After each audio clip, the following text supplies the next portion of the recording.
Hello, this is Reverend Don Lewis coming to you from the beautiful metaverse and more specifically from beautiful Danville, Illinois, homeland of the Corellian tradition. And this is Midday with Reverend Don. Welcome. And as you know, if you follow Midday with Reverend Don, you can type your questions or comments into whatever platform you're watching on, and they will show up here in my chat room, and we can talk directly. I hope you're having a lovely day and a lovely week. I have been away much of this week because of things going on in my household, um, but I'm here today. And today I was going to talk about the idea of the economic blackout that some people are planning for February 28th and the wider idea of what constitutes an effective protest. And as you know, over the last year, I've talked a lot about Project 2025, which is now going into effect quite rapidly as it was intended to do. And, I've talked a bit about what people who oppose this can do about it. And, right at this moment, there's not a lot. Um, I know there are some people who want to, in effect, write a strongly worded letter to the Times, which is basically a waste of energy. Um, it gives an emotional satisfaction, but no real result. Um, the idea, and hello to Nikki Dodd in the chat room, it's good to see you, of taking an economic blackout, a day where you buy nothing, on the other hand, sends a very strong message, provided people do it. I'm very curious to see how this happens on, tomorrow. Um, I had been planning my next metaphysical and magic auction for tomorrow evening, but we have decided to delay that by a week because of the economic blackout, because we know that some of our viewers, some of our followers will be wanting to take part in that. Others will not. But we thought it was probably only appropriate that we not do our auction on that day. So the next auction will be Friday, March 7th at 7 p.m. And that will be the metaphysical auction with spell kits and metaphysical jewelry and other items of interest. Um, but the idea is for no one to spend money with major businesses tomorrow, to send a message of disapproval. And I do want to say that if a campaign like that is carried out well, it does in fact send an effective message, because in the end, pretty much everything comes down to the money. And people will change their actions if they think it's going to affect their income. And when we talk about how to respond to situations going on politically that we do not approve of, that is probably one way to really get people's attention in the halls of power. If their income is disrupted, they will notice. Now, getting everyone to do that is an entirely different matter. And to try it and have it fail is very counterproductive.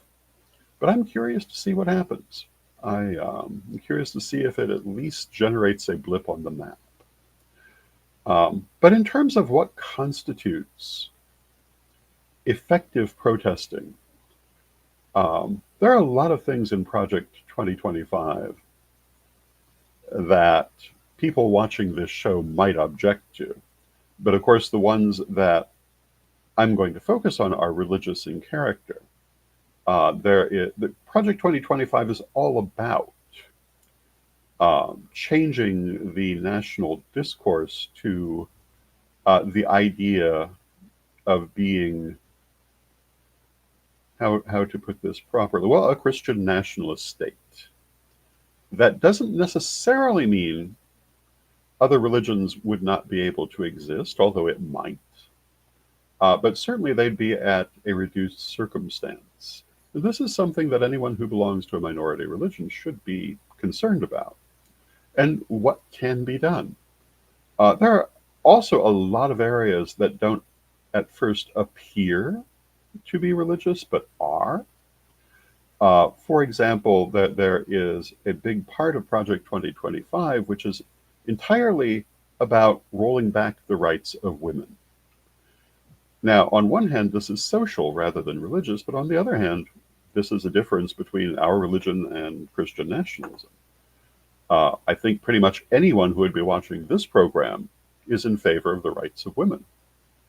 Um, the right to have their own bank account, for example. There's been a lot of talk about, I think it's called the SAVE Act, which would make it difficult for women who have changed their names, or anyone who's changed their name from what it was on their birth certificate, to be able to vote. Doesn't prevent it, but makes it difficult. And, this is an example of how to disenfranchise someone without openly doing it, because it is possible to meet the requirements. It's just difficult. And hello to Steve Taylor in the chat room. So how do you respond to that? How do you protest that? And again, writing a letter to the newspaper, or the equivalent of a newspaper, is not the way to do it.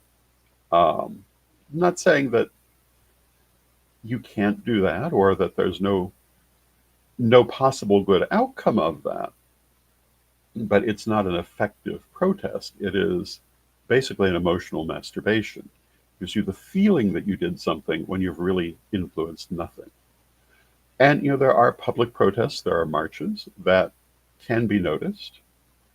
There are things like this economic blackout, which, if it is carried off successfully, would be noticed. There's the possibility of boycotting certain companies that are taking certain actions that could be noticed. Boycotts have been very effective for many years. These are things that have real effects. Writing to your political representatives, as opposed to your local newspaper or its equivalent, is an effective technique, but you need to actually do it. Don't send a form letter. Take the time to write your own. Don't sign an empty petition. Write your own letter and send it to all of the appropriate people. You can also sign the petition, although I'm very well known for not really approving of online petitions very much, because only a very few of them are directed in a way that will be effective. Most of them, again, are emotional masturbation. They give you the sense that you have taken an action when, in fact, you've spit into the wind.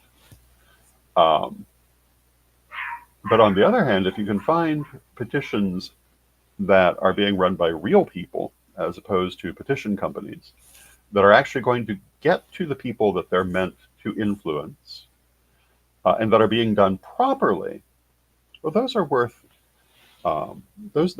signing, especially if they're connected to publicity campaigns and political campaigns that are advancing their cause in other ways. The thing that is not going to be effective is showboating. Writing that strongly written letter to the Times. Nobody's reading the Times anymore anyway.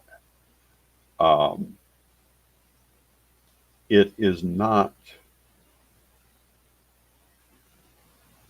not a real action. So if you're disturbed by some of the things happening and you want to do something, look for real actions with real world consequences that you can support. Those are worth your time. The things that just give you emotional satisfaction are not worth the time of doing it. If they're not going to affect the actual situation, it's not worth your effort. It is important to make sure that what you're doing has an effect. Now, going to public meetings can have an effect. Going to your town council can have an effect. Going to various so-called town halls can have an effect.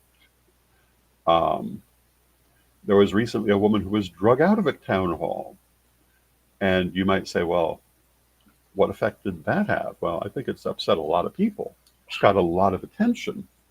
And It may have been more effective than whatever she went intending to do.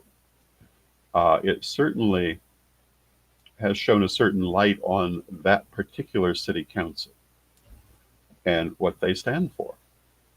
It's shown a certain light on that group of people. Is that going to make a difference? By itself, no.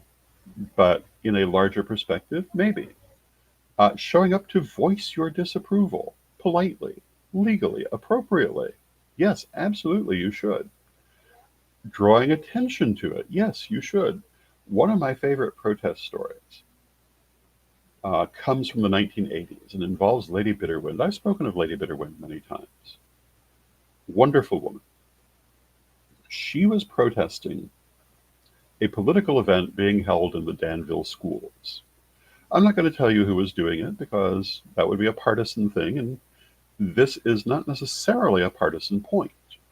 But she felt that no one from either party should be using school children being forced to go to their political event for publicity. Had it been optional, maybe, but this was busing all the school children in to appear to be supporting this political candidate. And she didn't approve, and many other parents didn't either. So they went down to protest this while it was happening. And they were protesting with their signs, and Lady Bitterwind was watching and noticing that no one was paying any real attention to them. The news was there, but they weren't looking at the protesters. And so Lady Bitterwind decided that this was not acceptable. And what did she do? She took her sign and she started to dance. And she started to do a very kind of crazy acrobatic dance on the sidelines with the picketers. And suddenly, the news cameras started to turn. And yes, the picketers were on the news that night because she didn't just stand there, she drew attention. So if there are things that you wish to express your displeasure about, make sure they're seen. Make sure they have an effect. Make sure the people who you're trying to affect are aware of it. These are things to consider as you go forward.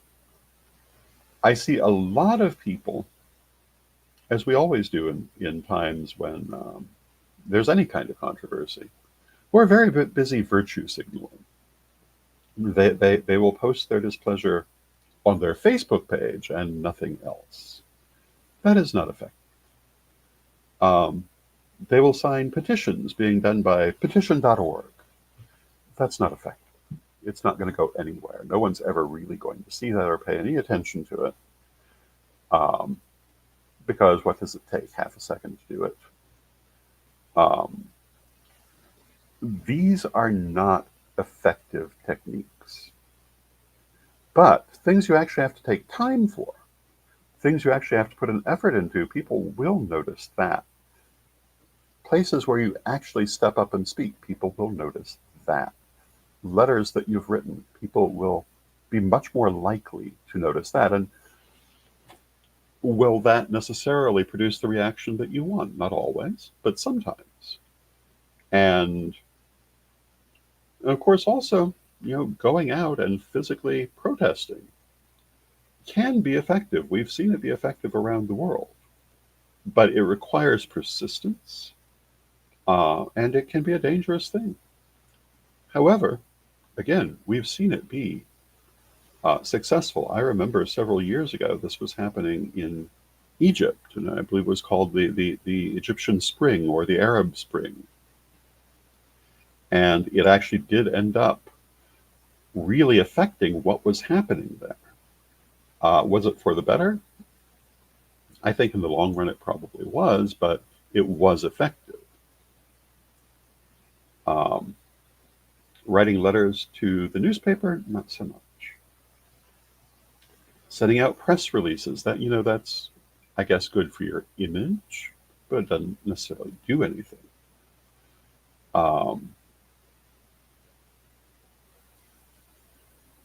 So I guess what I would say to people, whether you're looking at Project 2025 or anything else that you want to register your feelings about, ask yourself about the effectiveness of what you're doing. And this actually is true across the board. It's true in cases where you're wanting to protest something, but it's also true just in daily life.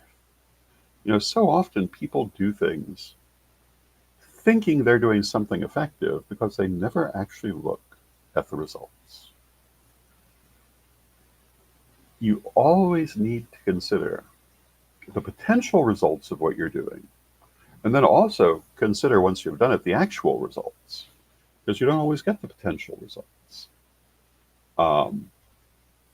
There's no point in doing things that cannot yield a successful result. If that's what you're doing, you really need to reconsider where you're putting your energy.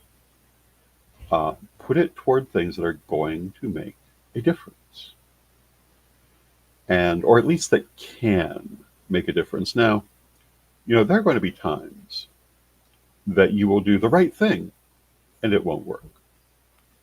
Then you look for the next right thing to do. It doesn't mean you stop doing the right thing. But what you want to avoid is doing things that only give you an emotional thrill with no material result. So getting back to the idea of a economic blackout on February 28th, is this a good idea?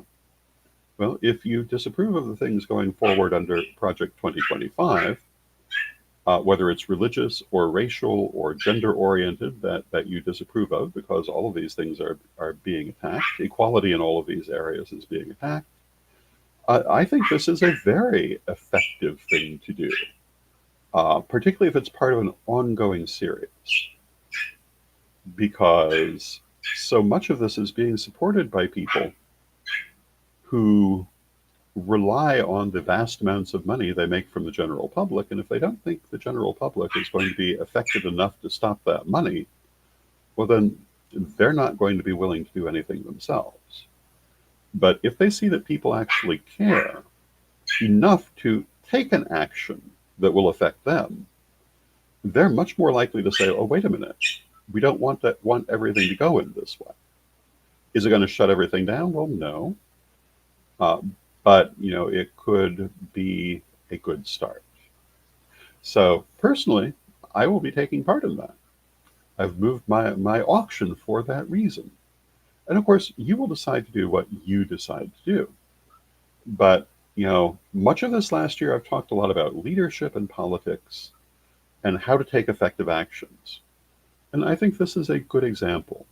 I know that a lot of people who consider themselves to be in positions of leadership have spent weeks and weeks crafting what amounts to a strongly worded letter to the Times. You will not see my name on that. I think that's silly. I think it is a waste of time and energy. Something like this, on the other hand, I think is far more sensible. And I think that we have to consider the effect of what we're doing. And, in terms of that strongly worded letter to the Times, the things it's talking about are now a month in the past. It will attract no energy if it even goes out, because everyone's attention is elsewhere now. Because the progenitors of Project 2025 are using the technique called blitzkrieg, overwhelming their opposition, things moving very, very quickly. And response to it must move quickly.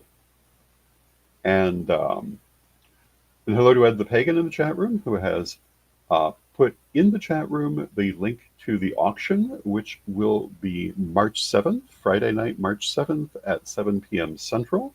And we'll have a number of interesting metaphysical items for you that evening. And I've put together some new spell kits for you. We will have some interesting pieces of jewelry. We will have um, we'll have a wide range of interesting things. Since we're giving it another week, we may have things that we were not originally planning. But I hope that you'll join us for that. And in addition to the auction itself, I'll be talking, as I'm talking now, except on the subject of metaphysics. So it will also be an interesting show. I think if you join us, you will find it educational and entertaining. Um, one of the things one of the things that's happening is that we're learning more about whatnot, for example. And one of the things that is different about this platform is that the presentations are as much shows as auctions. So, and Edward points out we will also have haunted dolls. Yes, if you like spooky haunted dolls, join us. If you want one for yourself or for someone else, we will have a few to offer. They're made available from a spooky local person. Um, and yeah, they would meet your need for haunted dolls. Um, it will be an interesting evening. It will be a fun evening, and I think you'll be glad if you join us. Um, I will be back tomorrow. As you know, I've been away much of this week. Um, our local community has had an unexpected death of one of our younger members, um, effectively my grandniece, and this has been a tragic occurrence for everyone. And um, so I put up a number of best ofs this week, and I hope that you've enjoyed those. I hope you've enjoyed today's program. Um, I expect to be here tomorrow. It might end up being a best of. We'll see what happens. And I hope that you're having a lovely week. And, you know, sitting here talking about how to effectively protest things, it's not really something that I want to do. It's not a position I want to be in. But we're there. All last year, I talked about the dangers of Project 2025 and that it was a real thing not to be ignored. Now we're seeing it implemented exactly the same way they said they would implement it.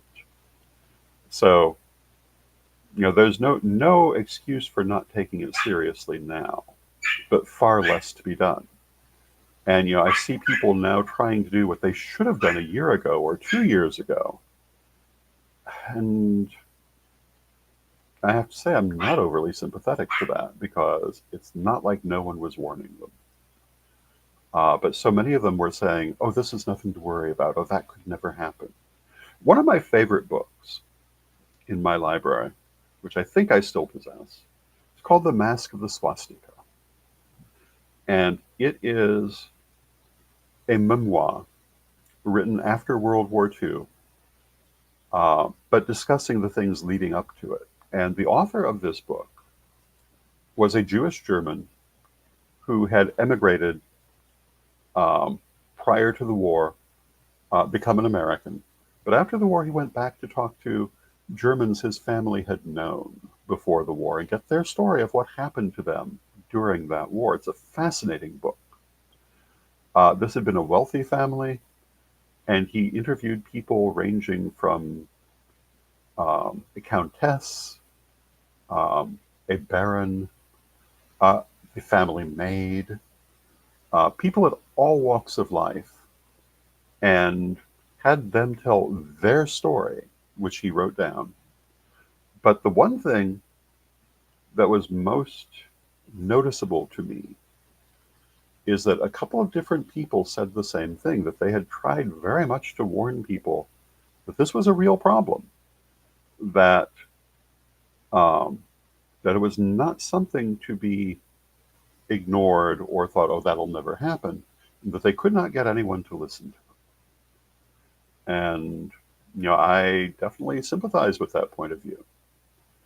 I can think of a number of prominent people who totally rebuffed the idea that Project 2025, prominent people in the pagan community specifically, who rejected the idea that Project 2025 was anything for anyone to be worried about. Obviously it was. So now, firstly, we need not to be listening to those same people, but we also need to be looking only at things that are effective in protecting our community and going forward. And, I don't know that protesting is necessarily our most important focus, although these are ways we could effectively do that we've been talking about in this half hour. But the bigger thing we need to do is do the work on our community infrastructure that we've chosen not to do for years.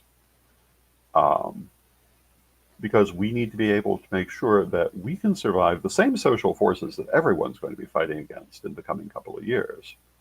But we are likely to have less support than some others. We must support ourselves. We must be prepared to support ourselves. And we must be willing to do that, to support one another. Because we can't necessarily expect the wider society will even have resources to help us. We need to pool our own. And hello to Unique One in the chat room. And who can we turn to for guidance in this? And my answer to you is look to the people who warned you the problem was coming. I talk about a couple of different things where I had warning of it years before it actually happened. And my comment is usually that in terms of what I expect to come from it, I look back to what the people who told me about it first, who knew about it before anyone else, what they thought as being the most effective precognition of it. And what I would say to you is that the people who warned you Project 2025 was going to be a problem, are the people to look for answers for how to survive it. The people who told you shouldn't worry about it, you don't be listening to them. They do not understand the situation. They didn't understand it a year ago. They're not going to understand it any better now. So those are my thoughts for today. Not the most cheerful thoughts, but nonetheless what I have to offer you. And tomorrow will be more cheerful. Now, let us take a moment for a word for our sponsor.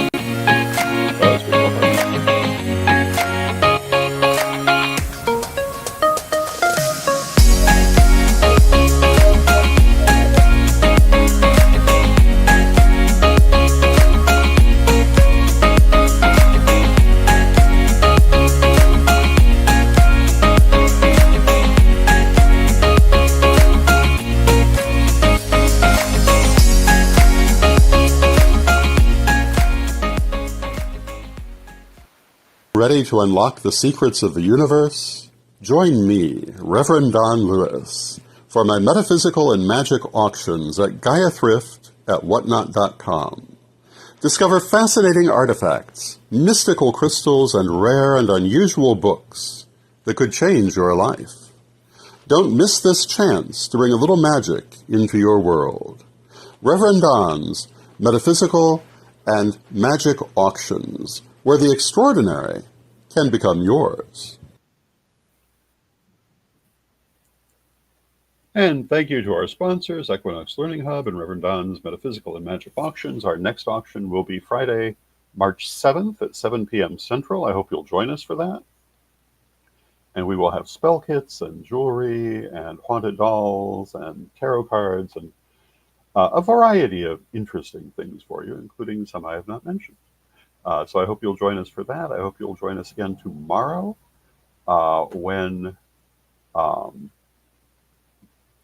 I am expecting to talk about the weekly roundup of interesting stories, because there are interesting stories this week.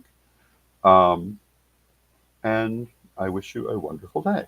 Let us close now with our prayer, as we always do. Divine Mother Goddess, Divine Father God, beloved ancestors, we thank you for all that you do for us in our lives, and we rejoice in this walk we walk together. And we ask you to help us to always take effective actions in every part of our lives. Help us to be able to analyze the things that we are doing, to ensure that they accomplish the purposes we desire, so that we do not waste our time and our effort on meaningless activities, but rather do things that have practical results. Beloved Mother Goddess, beloved Father God, beloved ancestors, we thank you with great love, and knowing you're always with us from respect, we thank you for your presence. May you be blessed now and always. May you be blessed now and always, and I will see you again tomorrow.